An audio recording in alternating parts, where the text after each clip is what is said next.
custodia compartida de los hijos en un proceso de separación la pueden decidir los progenitores de común acuerdo y, en el caso de que no exista ese acuerdo, el juez acordarla siempre y cuando se proteja al menor, en bien del menor, y estudiando minuciosamente quién de los dos progenitores, o el padre o la madre, porque insisto, una madre por ser madre no tiene que ser buena madre, ni un padre. Aquí eso que quede muy claro, que es un poco lo que se acusa y algunas veces crea la confusión. Se estudia minuciosamente cuál de los dos progenitores es el que puede ser mejor custodio, y eso está ya estipulado y está hecho.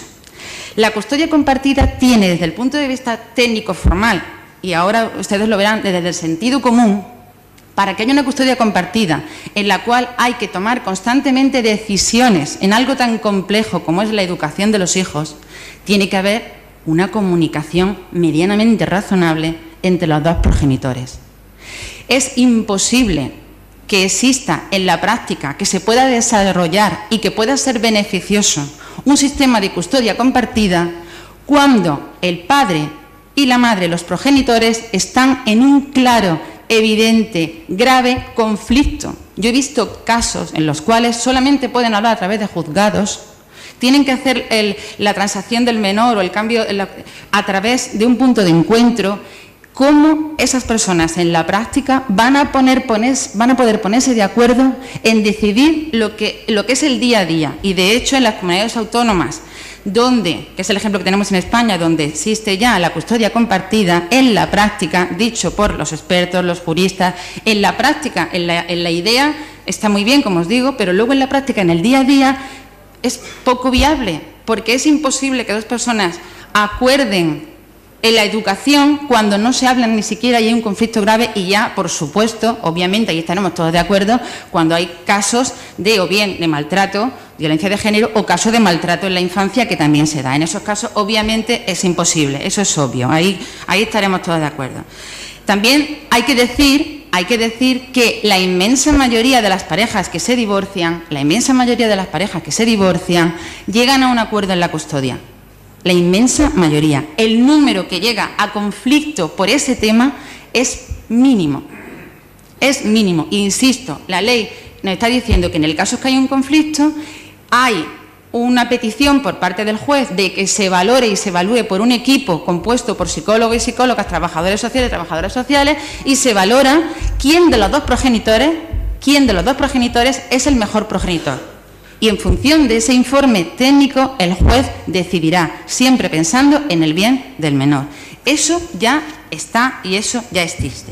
Concluyendo y recalcando, porque no quiero que haya confusiones en este tema, porque, insisto, es tan sumamente delicado que a veces, con toda la buena intención del mundo, porque al oír custodia compartida todos compartimos que es algo positivo, pero hay cosas que tenemos que matizar y entender. Custodia compartida, sí. Corresponsabilidad, sí. Igualdad entre padres y madres para tener la custodia, para compartir a los hijos, por supuesto, sí. Pero pensamos y estamos convencidos de que en aquellos casos en que existe un conflicto claro, grave, manifiesto entre los padres, y por supuesto, insisto, no cabe ninguna duda en el que ya haya violencia de género o haya maltrato infantil, la custodia compartida impuesta judicialmente no es la mejor medida para el bien de los menores, porque en la práctica es inviable. Y eso es de sentido común, aparte de que sea lo que insisten los expertos. En estos casos en los que no hay posibilidad de acuerdo porque hay un conflicto claro entre las partes, lo que se debe de hacer, y ahí sí que insistimos en que se pongan todos los medios disponibles, que se aumente el número de psicólogos, trabajadores sociales, se haga un estudio minucioso para ver quién, o el padre o la madre, no debe de ser no tiene por qué ser la madre por el hecho de serlo, ojo, ni esa inercia que es cierto que se tenía hasta ahora por una serie de cuestiones culturales, etcétera, etcétera, a que fuera la madre, sino que se estudie de forma seria y rigurosa por expertos quién es de los dos el mejor custodio y qué situación es la que más va a beneficiar a los niños. Es tan sencillo como eso. El padre o la madre, que se estudie quién de los dos. Y que el régimen de visitas sea lo más amplio, lo más flexible posible para que esos menores disfruten tanto de su padre como de su madre.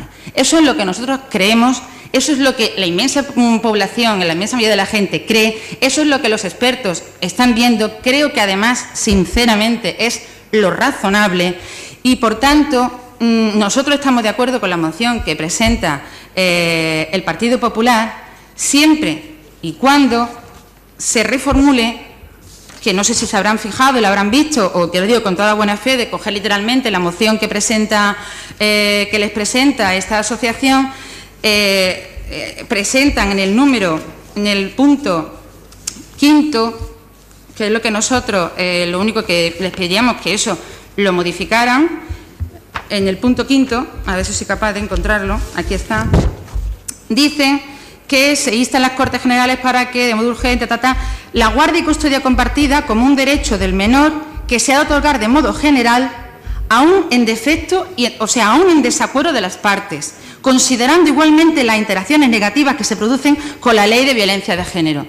En los casos, insisto, en los que haya un conflicto grave, es que además es imposible, no va a funcionar una custodia compartida. Y ya ni hablar si hay violencia de género, o yo añado aquí también que también se da maltrato infantil por parte del padre o de la madre, me da exactamente igual. Entonces, si ustedes están dispuestos a modificar ese punto, todo lo demás, por supuesto, estamos de acuerdo en que haya custodia compartida, en el que se corresponsabilicen padre y madre de la educación de los hijos, amplios horarios, amplio régimen de visitas, etcétera, etcétera, etcétera.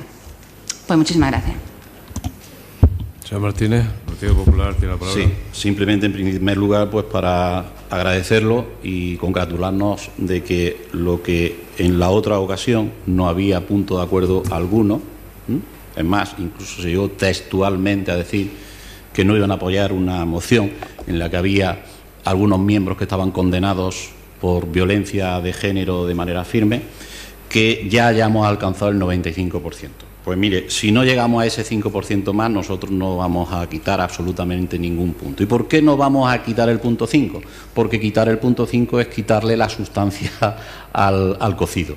Es decir, vamos a ver, nunca, nosotros de aquí no vamos a sacar la redacción del nuevo articulado del Código Civil. Lo que estamos diciendo es que haya una iniciativa legislativa donde lo general y sin excepción, aunque no exista acuerdo entre las partes, sea la custodia compartida.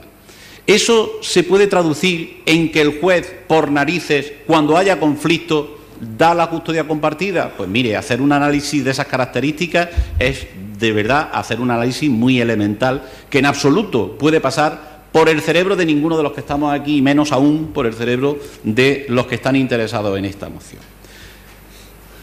Siempre, en una separación y un divorcio, quien defiende los derechos del menor es el Ministerio Fiscal, no es ni el padre ni la madre, siempre. Y eso no se va a alterar de ninguna de las maneras, de tal manera que cuando el Ministerio Fiscal, que es el que está sentado en el juzgado defendiendo al menor, observe algún riesgo para la seguridad, la integración, la educación del menor, informará en el sentido que entienda conveniente en beneficio del menor. Igual que ahora. ¿Pero qué ocurre ahora? Que ahora la custodia compartida solamente se admite cuando están las dos partes de acuerdo, no cuando haya conflicto, cuando están las dos partes de acuerdo, y tiene que haber un informe del Ministerio Fiscal y que decida, etcétera, etcétera. Mire usted que no. Nuestro planteamiento, el que nosotros apoyamos, es justamente el contrario. Con carácter general, la guardia y custodia compartida. Y cuando se produzca algún conflicto, pues el Ministerio Fiscal, que para eso está ahí, para defender los intereses del menor, propondrá las medidas cautelares, porque reitero, y en eso estamos de acuerdo, yo creo todos, y aunque no estuvieran de acuerdo, algunos lo dirían, es que el interés que prevalece es el interés del menor. Entonces, desde ese punto de vista, nosotros vamos a mantener la moción en su integridad, reitero, no por una actuación de decir, pues mira, no dar el brazo a torcer, sino porque eliminar ese párrafo quinto realmente es eliminar cuál es la filosofía de esta moción. Por tanto, en esas condiciones la sometemos a votación y bueno, pues nada más. Señor Martínez, por Izquierda Unida, tiene la palabra.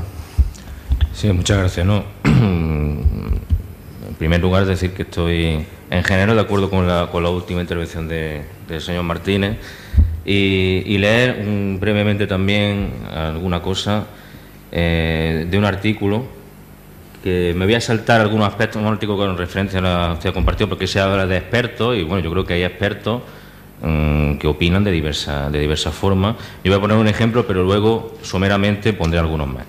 Me voy a saltar aquellos párrafos a los que se refiere a en qué medida la custodia compartida, tal y como se presenta, puede ser incluso beneficiosa para las mujeres, y me voy a centrar en la cuestión del menor, que es lo que más está saliendo y de lo que también trata la moción, ¿no? Dice, el modelo que se propone como la custodia compartida es que en aquellos supuestos minoritarios pero crecientes en los que el padre quiere participar en la corresponsabilidad tantas veces exigida a los hombres, no solo no deben ponerse obstáculos, sino que se debe favorecer. Eso es lo mejor para los hijos, pues tienen unos progenitores que cada uno, según su criterio, hacen carreras de relevo en su agotador cuidado y son educados en la pluralidad y en el respeto a las diferentes maneras de leer el mundo, completadas sin duda con la escuela, los amigos, la familia amplias, con internet y la televisión. La custodia compartida no libera al progenitor con más ingresos de hacerse cargo de la mayor parte de los gastos. Por el contrario, potencia la voluntad de contribuir más porque se mantiene el contacto y afecto con los hijos y aleja la tentación de aparentar inexistentes insolvencias en un país con un importante nivel de economía sumergida y ahora en crisis.